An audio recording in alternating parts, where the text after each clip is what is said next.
And then the last of the 7 churches is Laodicea. Laodicea, I think, is probably the age that we're in now. But Laodicea in Greek means the people say, or the people rule. I think that's what we would call democratic church government. It's kind of ruled by the mob. It's whatever the people want. Not what does God want, not what do godly leaders choose, but what do the people want? In other words, the people have their say. Christ presents himself to this church as the Amen. The one, Amen really means the so be it, or may it be. He is the one who sets the course. He is the one who tells us yea or nay, or should be. We should give him that role. He presents himself as the faithful and true witness, that his word is what we should be following and seeking after. He is presented as the beginning of the creation of God. That is, in Greek, the initiator, the source of the creation of God. These titles point to Christ as the one who should be in authority. His word as the guidance to be accepted, and the truth of creation is in him, not in teachings like evolution.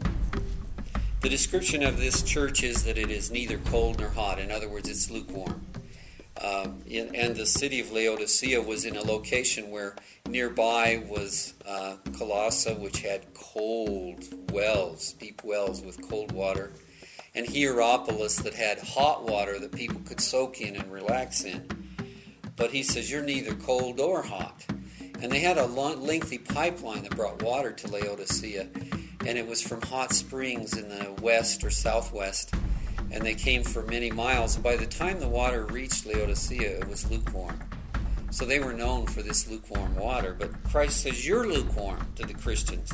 Self-sufficient, wretched. He says, you're wretched and miserable, blind and naked.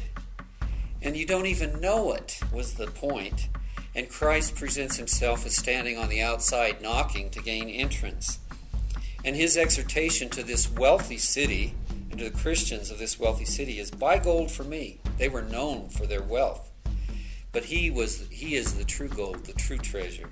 He says, be clothed in white raiment. They were very famous for a black garment, woolen garment that they wore. But he says, be clothed in white raiment. And anoint your eyes, remove your spiritual blindness. That city was known for its ointment, for eye ointment. He says, anoint your eyes with the truth of God, in other words, so that you can remove your spiritual blindness. And clothe yourself. He says, you're blind, wretched, and naked. And his promise to those who obey this command is that if any man open the door, I will come in. And he says, he will be seated with me on my throne. Laodicea today is called Denizli. And of all of the 7 churches, this was the name that puzzled me. Denizli in Turkish means of the sea. And I'm thinking, well, Lord, what on earth does Denizli have to do, the name have to do with Laodicea and with the symbolism here? Oh, what does it have to do with that? I was just so puzzled by this. Prayed about it, and then suddenly it came to me, of the sea. By the way, Denizli is not by the seacoast at all. It's inland, an inland town. So this city that's called of the sea is not even of the sea in that sense. But what came to me was, in the book of Revelation, there is a beast, a kingdom or a ruler that rises from the sea. The kingdom of Antichrist or Antichrist, who comes forth from the nations. And I'm thinking that this period of Laodicea is when this will be seen. So that's the 7 churches for you in kind of a nutshell. I hope this is helpful. God bless you.